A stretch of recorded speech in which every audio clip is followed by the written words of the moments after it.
बिस्मिल्लाहिर्रहमानिर्रहीम। अस्सलाम वालेकुम। आज 10 अगस्त है और दिन है हफ्ते का। कल की एक स्टोरी बहुत डिस्कस हो रही है और वह काजी फ़ाइज़ ईसा साहब ने कल जो रिमार्क्स दिए, जिसमें काजी फ़ाइज़ ईसा साहब ने कहा कि इस मुल्क को जर्नैलों ने और ब्यूरोक्रेट्स ने टेक ओवर कर लिया और बहुत सख्त रिमार्क्स दिए उन्होंने इस्टेब्लिशमेंट के हवाले से। तो इस पर सवाल ये हो रहे हैं कि क्या काजी फ़ाइज़ ईसा साहब जो है वो एंटी इस्टेब्लिशमेंट होना शुरू हो गए हैं? अगर ऐसा है तो इसकी वजूहात क्या हैं? इसकी मुमकिन सूरत हाल पर बात करते हैं। पहले आपको डिटेल के साथ बताना ज़रूरी है कि कल काजी फ़ाइज़ साहब के रिमार्क्स थे क्या क्या और मामला क्या था। इससे आपको अंदाज़ा होगा कि चीज़ें इतनी सिंपल नहीं हैं जितनी सिंपल हमारे दोस्त वसीम मलिक बता रहे हैं। वसीम मलिक की राय का बहुत एहतराम, बेहद एहतराम। वसीम मलिक हो सकता है वो दुरुस्त साबित हों, पहले भी कई बार ऐसे हुआ है कि वो दुरुस्त साबित होते हैं और उनकी नज़र बड़ी ज़बरदस्त है कोर्ट के इशूज़ के ऊपर। लेकिन मैं शुरू में बता दूं कि मैं वसीम मलिक साहब से इत्तफाक नहीं करता। जो बात उन्होंने ज़ुल्क़रनैन इकबाल साहब और सोहेल रशीद साहब के साथ प्रोग्राम में किया, और सोहेल रशीद साहब भी उनसे इत्तफाक नहीं कर रहे थे। और अगर वसीम मलिक साहब दुरुस्त साबित होंगे तो पहले भी एक बार उनसे माज़रत कर ली थी, तो एक बार फिर माज़रत कर लेंगे। खैर, कल मामला ये हुआ कि काजी फ़ाइज़ साहब की सरबराही में ये 3 रुकनी बेंच था। जस्टिस नईम अख्तर अफ़गान साहब और जस्टिस शाहिद बिलाल हसन साहब उनके साथ इस बेंच में थे। मामला ये था कि Islamabad wild life management board की चेयरपर्सन है, उनको हटाया गया उहदे से, और साथ ही इस्लामाबाद नेशनल पार्क को वज़ारत दाखिला के मातहत किया गया है, जिस पर बिलाल हक साहब और राइना सईद खान इन्होंने तौहीन अदालत की 2 दरखास्तें जो हैं वो दायर की। दरखास्तें दायर होती हैं, फ़ौरन समाअत के लिए मुकर्रर हो जाती हैं और कल ही काजी साहब इस पर समाअत करते हैं। मामला पहले आपको सिंपल बता देता हूँ कि ये जो मार्गला हिल्स हैं, ये सारा पहाड़ी जो सिलसिला है, ये इसमें एक पूरा एरिया है जो नेशनल पार्क में आता है, और नेशनल पार्क में जो कानून है उसके मुताबिक वहाँ पे कंस्ट्रक्शन नहीं हो सकती, वहाँ पे कोई भी कमर्शियल एक्टिविटीज़ नहीं हो सकती। ये केस अतर मिल्ला साहब के पास आया था और अतर मिल्ला साहब ने एक तारीखी फ़ैसला दिया था और उन्होंने कहा था, और ये बहुत इस पर बहुत स्टडीज़ सामने आई थी, बहुत से एक्सपर्ट सामने आए थे, और उन्होंने अदालत को बताया था कि वहाँ पे होटल्स जो बन गए हैं, रेस्टोरेंट्स जो बन गए हैं, वहाँ पे कंस्ट्रक्शन जो हो रही है उससे कैसे इस्लामाबाद का माहौल तबाह हो रहा है, कैसे पहाड़ी सिलसिला हमारा तबाह हो रहा है, कैसे वहाँ पर जो है वो परिंदे जानवर उनकी ज़िंदगी को मुतासर कर रहे हैं। अतर मिल्ला साहब ने उस पर एक बहुत तारीखी फ़ैसला दिया था। उन्होंने कहा जितनी कमर्शियल एक्टिविटीज़ हैं मार्गला हिल्स में और नेशनल पार्क में, उन तमाम कमर्शियल एक्टिविटीज़ को जो है वो ख़त्म कर दिया जाए।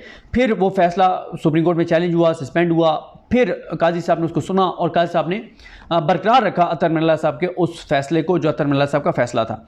उसके बाद फिर जो मोनाल रेस्टोरेंट है उनको टाइम दिया गया 3 माह का, आगे 3 माह के अंदर अंदर वो अपनी एक्टिविटीज़ ख़त्म कर दें।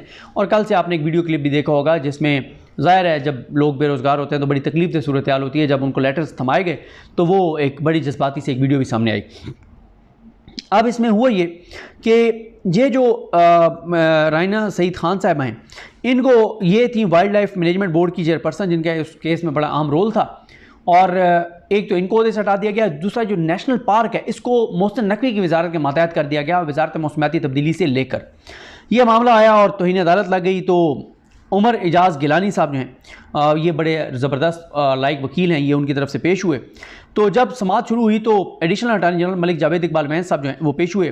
तो चीफ जस्टिस ने जो है वो मलिक जावेद इकबाल महन साहब से मुखातिब होते हुए कहा कि हम आपकी कारकर्दगी से बहुत मुतासिर हैं। उन्होंने जो है वो तंज़ी अंदाज में कहा, उन्होंने कहा कि क्या मोनाल रेस्टोरेंट के मालिक लुकमान अली अफजल सेक्रेटरी काबीना डिवीजन कामरान अली अफजल के भाई हैं? तो उन्होंने कहा जी मुझे तो इस बारे में नहीं पता कि उनके भाई हैं। चीफ जस्टिस का कहना था कि अटॉर्नी जनरल और कामरान अली अफजल को अभी बुलाएं। तो उसके बाद उन्होंने कहा कि जी 3 चीज़ें जो आपने गैर कानूनी की हैं। पहला ये कि Islamabad wild life management board की चेयरपर्सन राइना सईद खान जो हमारे सामने दरख्वास्त गुजार थी और ये अवामी मुफाद का मामला था, आपने उनको हटा दिया है। दूसरा, आपने इस्लामाबाद नेशनल पार्क जो पहले वजारत माहौलियाती तब्दीली के तहत था उसे उन लोगों के हवाले कर दिया है जो लोग मुल्क में जराइम और अमन अमान की सूरत हाल देखते हैं, यानी उनका क्या काम है इससे, ये माहौलियाती मामला था और आपने वजारत दाखिला के अंडर कर दिया। चीफ जस्टिस का कहना था कि अगर भाई भाई की मदद नहीं करेगा तो कौन करेगा, ये तंज़ी अंदाज में उन्होंने कहा। और उन्होंने कहा कि कामरान अली अफजल ने समरी वज़ीर-ए-आज़म के सामने रखी, इससे बड़ी इस अदालत की तौहीन नहीं हो सकती। चीफ जस्टिस का कहना था कि सेक्रेटरी काबीना कामरान अली अफजल क्या मुल्क के मालिक हैं? कामरान अली हमारे और मुल्क के अवाम के मुलाजिम हैं। चीफ जस्टिस का कहना था कि मामले की फ़ौरन वज़ीर-ए-आज़म को इतला दें। चीफ जस्टिस का कहना था कि कामरान अली अफजल और अटॉर्नी जनरल को बुला लें उस पर एडिशनल अटॉर्नी जनरल कमरा अदालत से चले गए और दीगर केसेस की समाअत शुरू हो गई। अदालती हुक्म पर अटॉर्नी जनरल मसूर उस्मान अवान साहब अदालत में पेश हुए। अटॉर्नी जनरल का कहना था कि मुझे हिदायत मिली है। उस पर चीफ जस्टिस ने कहा कि नहीं, आप सेक्रेटरी काबीना को ही बुलाएं। अच्छा, आप उनको वो बताया गया कि मीटिंग में उन्होंने मीटिंग से उनको वापस बुलाएं। और ये आपको शुरू में यहाँ पे बता दूं कि काजी साहब को चीफ जस्टिस बने हुए, मैं आगे दिन मैंने काउंट किए हुए मैं आपको बता दूंगा कि उनको कितने दिन हो गए हैं। आई थिंक ये मैं चलें शुरू में ही आपको बता देता हूँ, 329 दिन हो गए हैं काजी साहब को चीफ जस्टिस पाकिस्तान बने। और 329 दिन में ये पहली बार हुआ है कि काजी फाइज ईसा साहब ने इस तरह से किसी सेक्रेटरी को, नून लीग के सेक्रेटरी को बुलाया है, उसकी इतनी तज़हीक की है, उसको इतना डांटा है, हुकूमत के खिलाफ रिमार्क्स नहीं है, इस्टेब्लिशमेंट के खिलाफ रिमार्क्स नहीं है। इसीलिए ये सवाल उठ रहा है कि क्या काजी साहब एंटी इस्टेब्लिशमेंट हो रहे हैं, अगर हो रहे हैं तो क्यों हो रहे हैं। इस पर सारी चीज़ों पर हम जो है वो तफसील से बात करेंगे। तो खैर, जब अटॉर्नी जनरल ने कहा कि मुझे हदायत हैं, लेकिन उन्होंने कहा नहीं, आप उन्हीं को बुलाएं। उनको फिर बुलाया गया और अटॉर्नी जनरल साहब ने कहा कि जब काबीना डिवीजन के सेक्रेटरी जो हैं कामरान अली अफजल अदालत में पेश हुए तो उनसे चीफ जस्टिस ने पूछा कि क्या आप पाकिस्तान में सीनियर तरीन ब्यूरोक्रेट हैं। उस पर कामरान अली अफजल का कहना था कि मैं सीनियर तरीन नहीं बल्कि सेक्रेटरी इस्टेब्लिशमेंट डिवीजन सीनियर तरीन ब्यूरोक्रेट हैं। कामरान अली अफजल का कहना था कि मोनाल रेस्टोरेंट के मालिक लुकमान अली अफजल मेरे छोटे भाई हैं। चीफ जस्टिस का कहना था कि हमने मोनाल रेस्टोरेंट 3 माह में बंद करने का हुक्म दिया था। आपने अच्छे भाई की तरह Islamabad wild life management board की चेयरपर्सन को सजा दी और उनको हटा दिया। ये काफ़ी नहीं था? क्या पाकिस्तानी पुलिस दहशतगर्दों का पीछा करने और अमन मान का काम करने के लिए नहीं है? क्योंकि वो इसलिए कह रहे हैं कि आपने जो वहाँ पे पुलिस का वजारत दाखिला ने काम देखना है और पुलिस ने दहशतगर्दी और इन चीज़ों को कंट्रोल करना है, आप उनको नेशनल पार्क दे रहे हैं। कामरान अली अफजल का कहना था कि मैंने कोई जुर्म नहीं किया, मैं सारा रिकॉर्ड लेकर आया हूँ। इसके बाद कामरान अली अफजल ने फाइल चीफ जस्टिस को दी। चीफ जस्टिस का कहना था कि अगर आप अच्छी वजाहत नहीं देंगे तो हम आपको तौहीन अदालत का नोटिस देंगे, आपके खिलाफ तौहीन अदालत की फ़र्द जुर्म आयद करेंगे। हम बात कर रहे हैं तो आप बीच में ना बोलें। चीफ जस्टिस का कहना था कि रैना सईद का जुर्म यह था कि वह अवामी मफाद का मामला अदालत में लाईं। काजी फाइज सर का कहना था कि रैना सईद को ओहदे से हटाने की समरी में लिखा हुआ है कि उनको 3 साल ओहदे पर मुकम्मल हो गए, इसलिए उनको ओहदे से हटाया जाएगा, इसलिए उनको ओहदे से हटाया जाए और उनकी जगह एडिशनल सेक्रेटरी माहौलियाती तब्दीली को 3 माह के लिए जो है वो चेयरपर्सन का चार्ज दिया गया है कि जब तक चेयरपर्सन जो है वो उसका तकर्रुर नहीं हो जाता या चेयरमैन का तकर्रुर नहीं हो जाता। इस पर कामरान अली अफजल ने कहा कि मैंने समरी नहीं भिजवाई, ना मुझे इसका कोई आइडिया है, सिर्फ ये पता है कि उनको 3 साल पूरे हो गए हैं और इसलिए उनको हटा दिया गया। चीफ जस्टिस का कहना था कि सेक्रेटरी माहौलियाती तब्दीली एजाज डार है, उनको भी बुला लें। सेक्रेटरी काबीना की जानिब से वज़ीर आज़म साहब कहने पर चीफ जस्टिस ने बरहमी का इजहार किया और कहा कि पाकिस्तान में कोई साहब नहीं। ये हुआ ये कि वो बताना ही चाह रहे थे कि वज़ीर आज़म साहब ने ये अहकाम दिए, उनके एक डायरेक्टिव था, मेरा कोई वो नहीं था मामला, वज़ीर आज़म के हुक्म पे ये सारा कुछ हुआ है। तो उस पर काजी साहब ने कहा कि वज़ीर आज़म को साहब मत कहें और उन्होंने कहा कि पाकिस्तान में कोई साहब नहीं, 1947 में हम आज़ाद हो गए थे, मैं साहब के लफ्ज़ से उकता चुका हूँ। चीफ जस्टिस का कहना था कि आप कहते हैं कि मेरे भाई के हवाले से मामला है, आपको तो कहना चाहिए था कि मेरे भाई के हवाले से मामला है, मैं नहीं करता। चीफ जस्टिस का कामरान अली अफजल को मुखातिब करते हुए कहना था कि क्या आप ब्यूरोक्रेट हैं? आम साहिल की तरह बातें करके खुद को शर्मिंदा ना करें। चीफ जस्टिस का कहना था कि आपके भाई दीगर लोगों के साथ मिलकर मार्गला नेशनल पार्क को तबाह कर रहे हैं। चीफ जस्टिस का कहना था कि हमें अपने अहकामात पर अमल कराना आता है और जो नहीं करेगा उसे ठीक करना भी आता है। एक खातून को ओहदे से हटाने के मामले में इतना बड़ा काजी साहब का एक्शन, इतने बड़े रिमार्क्स, इसलिए इस पर बहुत सवालात उठ रहे हैं और इसीलिए वसीम मलिक ये कह रहा है कि वसीम मलिक ये सवाल उठा रहा है कि काजी साहब जितने ये रिमार्क्स दे रहे हैं, ये सब कुछ कर रहे हैं, ये उस रायना सईद खान के लिए कर रहे हैं। और बल्कि एक वीलॉग में शायद ये सईद बलोच साहब हमारे दोस्त हैं, कोर्ट रिपोर्टर हैं, और बिशारा राजा साहब को आप जानते हैं, उन्होंने इशारतन ये कहा है कि ये जो खातून है ये एक आम अदालती शख्सियत की बीवी जो हैं उनकी दोस्त हैं, इसलिए बहुत बरहमी का इजहार हो रहा है। अब अल्लाह की ज़ात पे तो जानती है कि इसमें ये इल्ज़ाम है, ये हकीकत है, ये दावा है, ये क्या है। चीफ जस्टिस पाकिस्तान का कहना था कि नेशनल पार्क का वजारत दाखिला से क्या ताल्लुक है? सेक्रेटरी काबीना डिवीजन क्या कानून से बालातर हैं? अटॉर्नी जनरल हम इन पर तौहीन अदालत की फ़र्द जुर्म आयद करेंगे। चीफ जस्टिस का कहना था कि क्या वजारत दाखिला की अहलियत है कि वो पार्क से तहफ़्फ़ुज़ करेगी? चीफ जस्टिस का कहना था कि क्या लंदन, अमेरिका और रूस में पुलिस पार्क्स को देखती है? कि हम अकले कुल हैं, हम तो साहब हैं। तंजिया कहा उन्होंने कि हम तो अकले कुल हैं, यानी हुकूमत तो अकले कुल है, हम तो साहब हैं, क्योंकि साहब कहा जा रहा है। और उन्होंने कहा कि अगर साहब कहना है तो फिर शहबाज शरीफ साहब हो सकते हैं, वज़ीर आज़म साहब नहीं हो सकता। अटॉर्नी जनरल का कहना था कि वफाकी हुकूमत नोटिफिकेशन वापस ले लेगी। चीफ जस्टिस का कहना था कि वज़ीर आज़म को आगाह करना था उन्होंने कमरान अली अफजल साहब को कहा कि आपको वज़ीर आज़म को आगाह करना चाहिए था कि ये मेरे भाई का केस है, आपको तो इस केस को छूना भी नहीं चाहिए था। चीफ जस्टिस का कहना था कि कैसे वजारत दाखिला इस पिक्चर में आई। हम लिखेंगे कि यह पाकिस्तान के दुश्मन के तौर पर काम कर रहे हैं, यानी इस हद तक आज सब चले गए कि पाकिस्तान का दुश्मन करार दे दिया इस हुकूमत को, इस मोहसिन नकवी को, इन ब्यूरोक्रेट्स को, मतलब इस हद तक आज सब चले गए। इसके बाद सेक्रेटरी माहौलियाती तब्दीली के बारे में कहा कि वो कह रहे हैं कि इस्लामाबाद नेशनल पार्क को वजारत दाखिला के मातहत कर दें। पहले एक मेजर जनरल ने उठाकर और इनको दे दिया, मुनाल वालों को ये जगह, ये उनका मुल्क नहीं। उनका नाम, उनका उस मेजर जनरल का नाम क्या है? वो तो भाग रहे थे और फाइलें छुपा रहे थे। उन्होंने मुनाल को उठा के इनको दे दिया। मुल्क का तमाशा बनाया हुआ है। चीफ जस्टिस काजी फायसा का कहना था कि कामरान अली अफजल पर तौहीन अदालत लगाएंगे और अटॉर्नी जनरल इन्हें प्रोसिक्यूट करेंगे। उस पर अटॉर्नी जनरल ने कहा कि अगर अदालत ऐसा करेगी तो बतौर प्रोसिक्यूटर ये काम मैं करूँगा। इस दौरान वज़ीर-ए-आज़म की कोऑर्डिनेटर बराए माहौलियाती तब्दीली रुमीना खुर्शीद आलम अदालत में पेश हुई। चीफ जस्टिस का रुमीना खुर्शीद आलम को मुखातिब करते हुए कहना था कि आपका क्या ग्रेड है? उस पर रुमीना खुर्शीद आलम का कहना था कि मैं रुकने कौमी असम्बली हूँ। उस पर चीफ जस्टिस का कहना था कि आप रुकने कौमी असम्बली हैं, क्या ये गुड गवर्नेंस है कि नेशनल पार्क को वजारत माहौलियाती तब्दीली से वजारत दाखिला के मतहत कर दें? इस पर रुमीना खुर्शीद आलम का कहना था कि ऐसा करना दुरुस्त नहीं। चीफ जस्टिस का कहना था कि हम आवाम के मुंतखब नुमाइंदों का एहतराम करते हैं, लेकिन एक भाई को दूसरे भाई के मामलात में मुदाखलत नहीं करनी चाहिए। हम मुंतखब लोगों की कदर करते हैं, लोग इन पर चढ़ाई करते हैं। चीफ जस्टिस का कहना था कि अगर तौहीन अदालत की दरख्वास्त दायर ना की जाती तो यह मामला हो जाना था। चीफ जस्टिस का कहना था कि ये पाइन सिटी क्या है? पाइन सिटी कुछ और तामीराती काम भी शुरू कर रहे हैं। मैंने कुछ दिन कबल देखा कि हज़ारों पोस्टर लगे हुए थे और पोस्टर्स पर लिखा हुआ था कि दरख्त लगाओ, नीचे पाइन सिटी लिखा था। चीफ जस्टिस का कहना था कि मेजर जनरल ने पहले इनको दे दिया। ब्यूरोक्रेसी ये मुल्क के साथ क्या कर रही है? अटॉर्नी जनरल का कहना था कि वज़ीर-ए-आज़म को प्रॉपर एडवाइस जाएगी और यह मामला मंगल या बुध तक हल कर लिया जाएगा। मंगल के रोज़ काबीना इजलास होगा, हो सकता है कि सर्कुलेशन समरी के जरिए से मंजूरी ले ली जाए। चीफ जस्टिस का कहना था कि हमने लुकमान अली अफजल की अपनी इस्तदा पर मुनाल रेस्टोरेंट मुंतकिल करने के हवाले से 3 माह का वक्त दिया था। अभी तक हमने देखा नहीं कि कारोबार ख़त्म करना शुरू किया गया हो। हालांकि चीफ जस्टिस ये गलत बात कर रहे थे।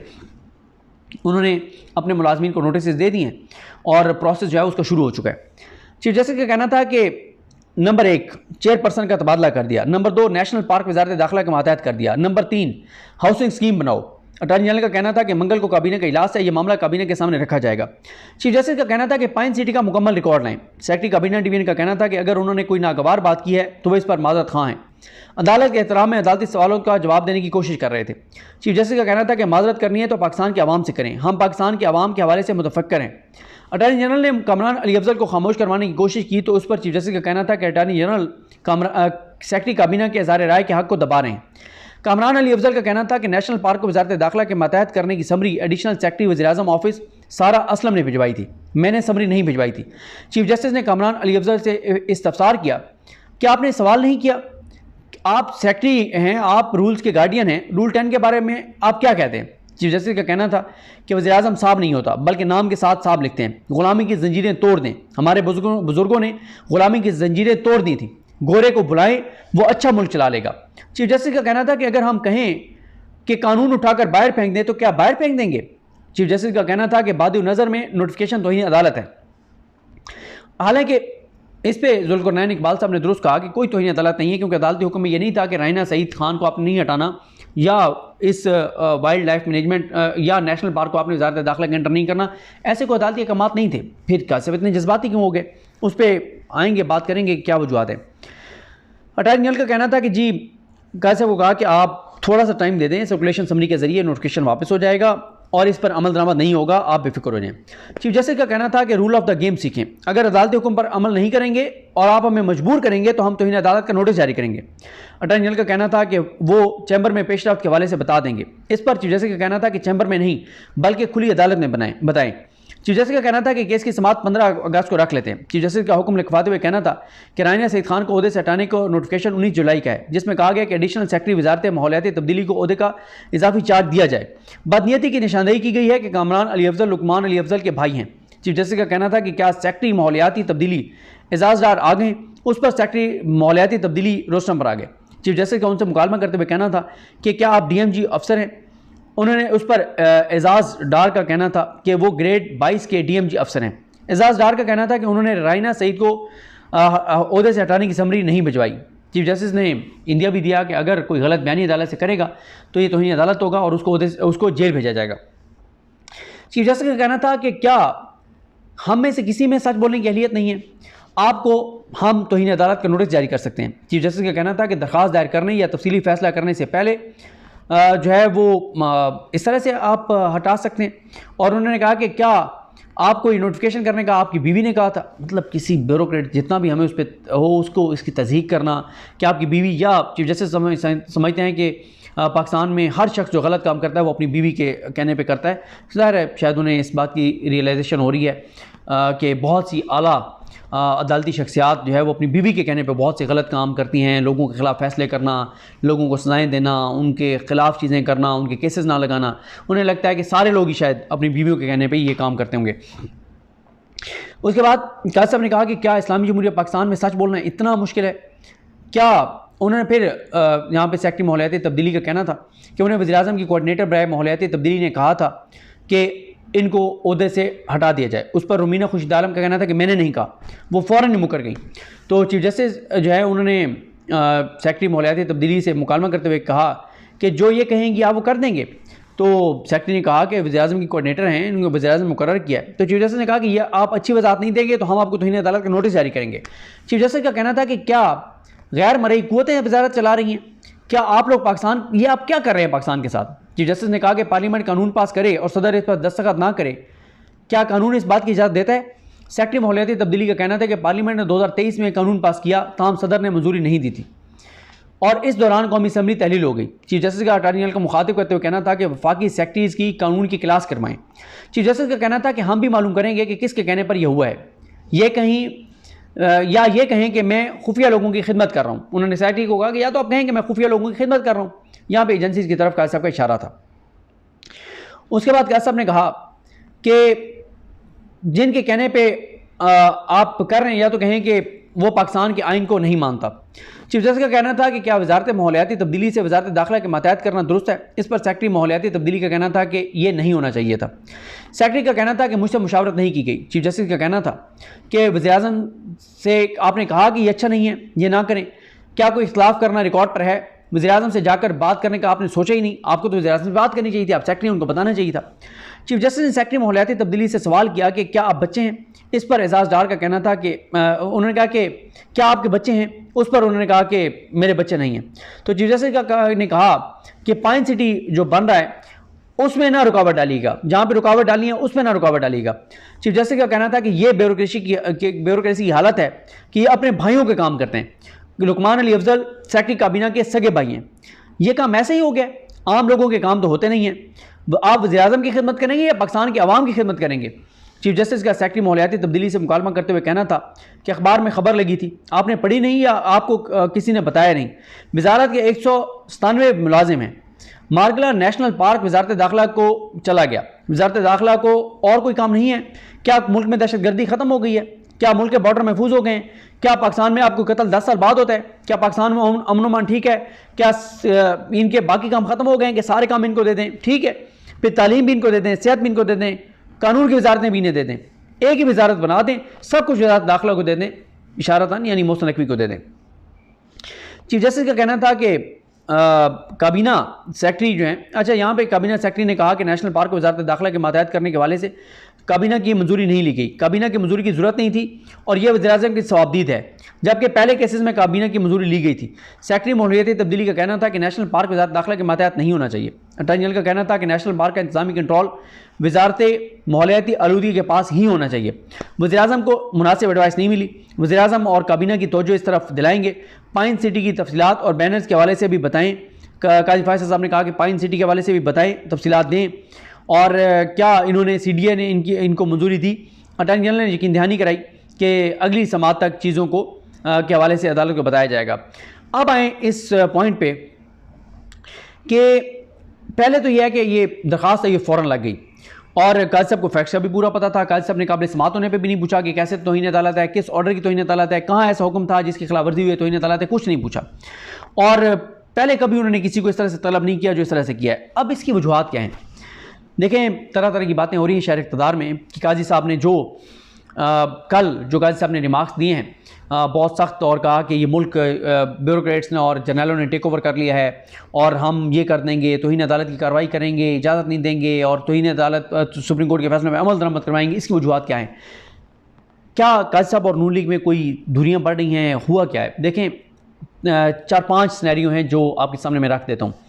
एक तो शायद इसकी वजह यह है कि काजी साहब को शायद ये लगता है कि अब उनको नून लीग एक्सटेंशन देने में सीरियस नहीं है, और ये जो बातें हो रही हैं कि हुकूमत के अंदर कुछ लोग हैं जो ये कह रहे हैं कि हमें मंसूर अली शाह साहब से बात करनी चाहिए, फ्यूचर के 4-5 चीफ जस्टिस से लड़ाई नहीं करनी चाहिए, और वो काजी फाइज़ साहब जो कमेटी में अक्सरियत खो बैठे हैं, जो फुल कोर्ट में अक्सरियत खो बैठे हैं, जो कोई केस नहीं लगा सकते हमारा, हमें उनको एक्सटेंशन नहीं देनी चाहिए, हमें मंसूर अली शाह साहब से बात करनी चाहिए, उनको आने देना चाहिए, और उनसे मतलब कोई हमें थोड़ी सी राहत मिल जाए तो हमें उनके साथ बात करनी चाहिए। शायद एक वजह ये कही जा रही है शायद इक़्तिदार में कि काजी साहब को ये अंदाज़ा हो गया है कि मुझे एक्सटेंशन ये नहीं दे रहे, तो अब वो उस तरफ आ रहे हैं जिस तरह वो जस्टिस काजी फाइज़ होते थे, यानी चीफ जस्टिस काजी फाइज़ इसा से वो जस्टिस काजी फाइज़ साहब की तरफ जाएंगे और वो दोबारा वो एंटी एस्टेब्लिशमेंट बयानात, रिमार्क्स, ये चीज़ें ये देंगे। एक तो ये बात चल रही है। दूसरी फिर वो वसीम मलिक वाली है कि ये सिर्फ रायना सईद खान को हटाने की वजह से ये केस काजी साहब ने टेकअप किया और इज़हार बरहमी किया है, बाकी किसी मामले में हुकूमत को वो टफ टाइम नहीं देंगे। और वैसे वसीम मलिक दुरुस्त कह रहे हैं, गलत कह रहे हैं, ये अगले 10-15-20 दिन में ये क्लियर हो जाएगा। एक वजह यह भी है कि काजी साहब इसलिए भी शायद उन्होंने हुकूमत को इस बरहम हुए कि जो TLP का मामला है उस पर हुकूमत कोई सख्त इकदाम नहीं कर रही, जो काजी साहब को उन्होंने थ्रेट किया है, क्योंकि ज़हीर शाह साहब अगर गिरफ्तार हुए हैं तो आज तक पता नहीं है। फिर इस्लामी नज़रियाती कौंसल का जो मौक़िफ़ आया है वो बहुत डैमेजिंग है कि हुकूमत का एक इदारा जो है वो सुप्रीम कोर्ट ऑफ पाकिस्तान के फैसले पे कह रहा है कि वो गलत है, उसको वापस लें। तो उस पर भी एक है कि काजी साहब ने जो है वो उस पर भी उसकी वजह से भी जो है वो रिएक्ट किया है। तो एक ये भी कहा जा रहा है कि काजी साहब को नज़र आ रहा है शायद कि इमरान खान को रियलिटी एक्सेप्ट किया जा रहा है और चीज़ें शायद बेहतरी की तरफ चली जाए और इमरान खान रिहा हो जाएँ, और साथ ही इस रियलिटी को अगर एक्सेप्ट कर लिया जाता है कि इमरान खान एक रियलिटी है, लोग उनके साथ हैं, तो फिर तो ज़ाहिर है हुकूमत जाएगी और इमरान खान आएंगे। तो शायद ये भी एक वजह है कि काजी साहब जो है वो अब एंटी हो रहे हैं। तो ये सारी चीज़ें हैं। अब हुकूमत के लिए मैं तो समझता हूँ कि ये घबराने का वक्त है। ये बहुत तबाहकुन सरप्राइज़ है हुकूमत के लिए कि काजी साहब जो है वो 329 दिन बाद पहली बार ऐसे हुआ है कि इतने बरम हुए हैं, हुकूमत के खिलाफ रिमार्क्स लिए हैं, जर्नलों के नाम लिए हैं, ब्यूरोक्रेसी को डांटा है, ब्यूरोक्रेट तलब किए हैं और कंटेम्प्ट की प्रोसीडिंग का जो है वो उन्होंने धमकी दी है। तो ये हैरानकुन है, बड़ी तब्दीली है, और अगर ऐसा है तो हुकूमत के लिए बहुत ख़तरनाक होगा।